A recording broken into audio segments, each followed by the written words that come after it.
अस्सलाम वालेकुम नाज़रीन, जैसा कि आपको पता है कि दानिश मर चुका है और पूरी कौम जो है, पूरी पाकिस्तानी कौम जो है वो दानिश के गम में इतनी सोगवार हो चुकी है।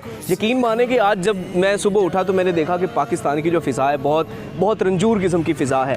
और फिर मेरे जहन में काफ़ी सारे ख़यालात भी आए और मैं तशवीश का इज़हार भी मेरे जहन में था। वो ये था कि एक तो कश्मीर के हालात बहुत ख़राब हो चुके हैं, मुझे लगा कि शायद कश्मीर की वजह से लोग इतने ज़्यादा गमज़दा है।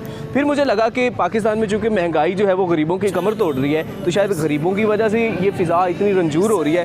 लेकिन मैंने गली की नुक्कड़ पे बैठे अपने एक दोस्त से पूछा जो कि नहायत ही गमज़दा नज़र आ रहा था और ऐसी हालत में था कि वो उसके आंसू टपकी जा रहे थे। मैंने उससे पूछा कि यार तुम किस लिए इतने ज़्यादा गमगीन हो, तो उसने आंसू साफ़ करते हुए नहायत ही दुख भरे लहजे में मुझे कहा कि खाबर भाई दानिश मर गया। तो नाज़रीन, जिन कौम की सोच ऐसी हो चुकी हो तो वहाँ पर और क्या होगा, तो हम मुख्तलिफ लोगों से इस पर राय भी लेंगे।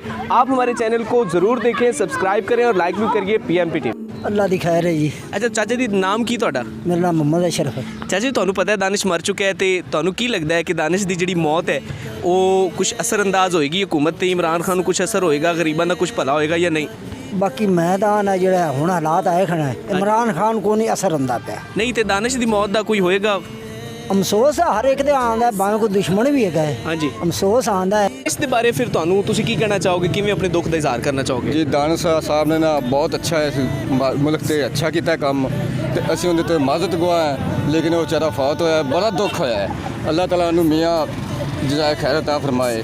ਦਾਨਿਸ਼ ਮਰੇ ਦਾ ਤੇ ਤੁਸੀਂ ਦਾਨਿਸ਼ ਬਾਰੇ ਕੀ ਕਹਿਣਾ ਚਾਹੋਗੇ? ਮਰਨਾ ਚਾਹੀਦਾ ਸੀ ਉਹਨੂੰ ਜਾਂ ਨਹੀਂ ਮਰਨਾ ਚਾਹੀਦਾ ਸੀ? ਕਿਵੇਂ ਤੁਸੀਂ ਆਪਣੇ ਦਰਦ ਦਾ ਇਜ਼ਹਾਰ ਕਰੋਗੇ?